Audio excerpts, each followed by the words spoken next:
Now, Iranian Foreign Ministry has reacted to this and said there are no negotiations between Tehran and Washington. They have, in fact, denied the reports and the statement made by U.S. President Donald Trump that there was fruitful conversation between both the countries. In fact, what sources in the Foreign Ministry of Iran are saying is that the statement by U.S. President are part of an effort to lower energy prices by time for implementing his military plans.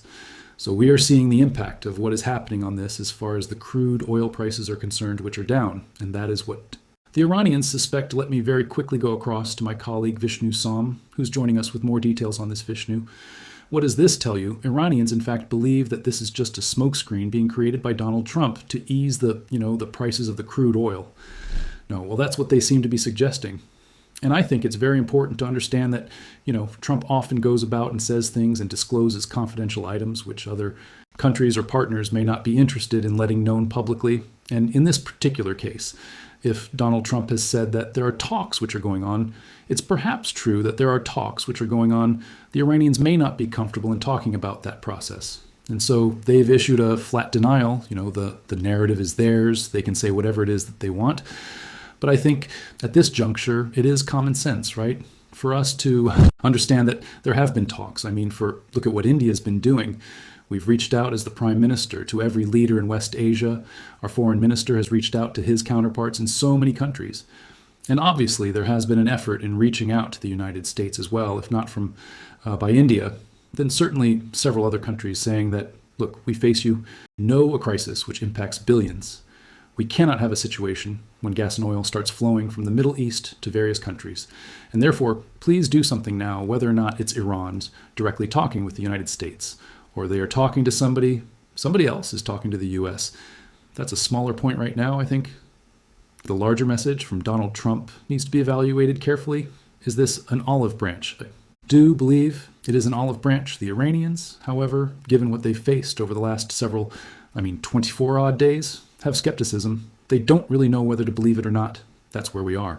But this is the first big step and kit towards, I would suggest, the beginning of the end of this war, not going to happen overnight.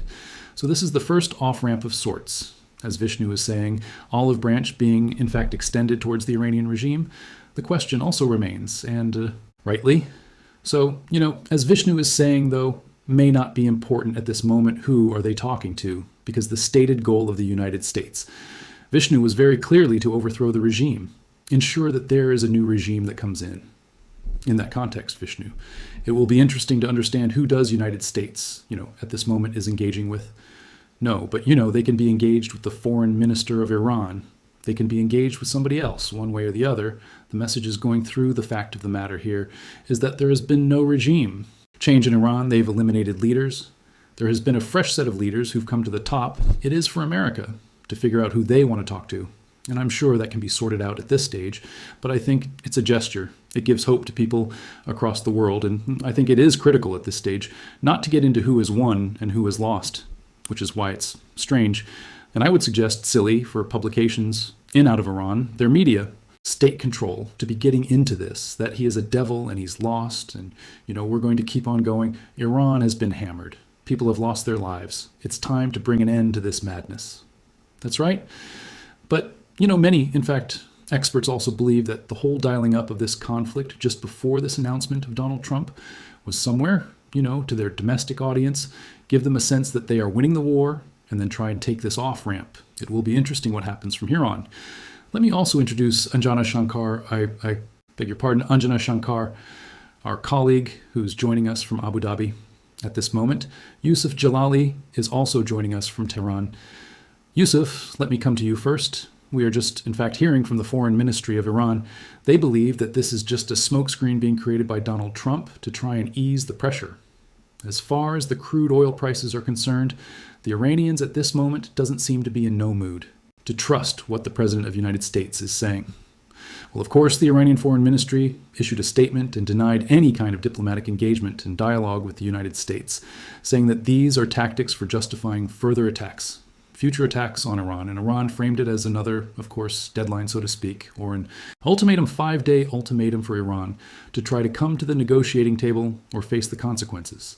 So Iran is interpreting these lines coming from Donald Trump as a means to justify more attacks on Iran and of course, to put the ball on the Iranian court to say and tell the world that it is the Islamic Republic that is refusing to engage diplomatically to try to diffuse tensions.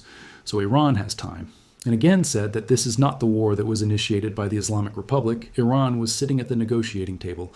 Iran was talking to the United States. The Islamic Republic was waiting for the next round of talks. And all of a sudden, instead of the next round of talks, Iran faced strikes from the Israelis and the Americans. So once again, Iran says that the United States bombed or bombarded the negotiating table. That is the exact line that was, of course, put by the Iranian Foreign Minister, Abbas Araghchi. So Iran does not trust the United States. And it is not willing to engage in any kind of talks with the U.S. while it is under bombardment by the Israelis and the Americans. Iran has time and again said that it is not going to negotiate while military pressure is over their heads. So right now, the Iranians are choosing to resist and fight back and reciprocate any strike with a proportionate response. And we've seen Iranians doing so. Yusuf, can I request you to stay on with me? Let me very quickly get in a word from Anjana as well. Anjana, the pressure, as far as the Gulf countries are concerned, on United States, because they are the ones, those who are bearing the brunt of the counterattack of the Iranians, including UAE, Abu Dhabi, and all the other emirates.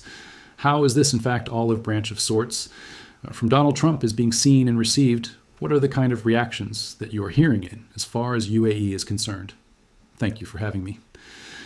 Ankit, just quickly, as everyone in the panel has suggested, the biggest de-escalation or an off-ramp that we've got.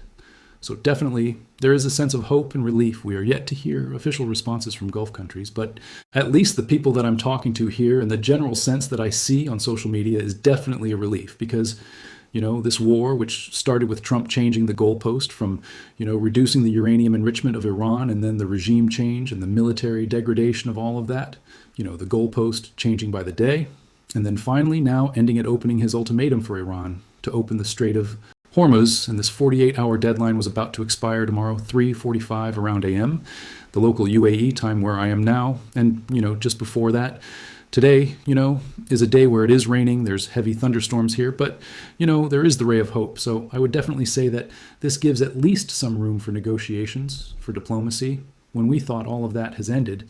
And this war was slowly, kind of escalating, spiraling into a place where everything or nothing is off limits because both the countries, both U.S. President and Iran, in retaliation, both of them were threatening to strike the very infrastructure where civilian lives are dependent on, especially in the Gulf, with those specific vulnerabilities that Gulf countries have, whether it is with the desalination plants, drinking water, complete dependence on desalination. Those were the targets these leaders were talking about. And that pushes the war into a totally different terrain with throwing all international law and the safety. And I'm sure there was added pressure on United States from the partners in the Gulf region to try and de-escalate because this has been going on for the last almost 4 weeks. Yusuf, let me ask you this. While the Iranian regime may be cautious at this moment to, let's say, this olive branch extended by Donald Trump, but the fact is that there is widespread destruction which has taken place in Iran. There have been so many lives which have been lost. Is there also somewhere a hope that this could in fact fructify, could go across into some sort of an agreement where unnecessary loss of life of the places of cities, the destruction could be stopped? Yusuf, can you hear me? I'm sorry, I lost your question. I missed the question. Yes, I was asking you, while the Iranian regime may be cautious about this olive branch, which has been extended by Donald Trump, the fact is thousands of Iranians have lost their lives. There has been widespread destruction. Could this also somewhere be something that Iran could hold on to try and ensure that there is no more destruction of life and property in Iran? Well, of course, for Iran, this war is existential. If it backs down, if it agrees to a ceasefire that would not guarantee future strikes, then this is a Libya-style, that this is going to be a Libya-style agreement or deal with the United States.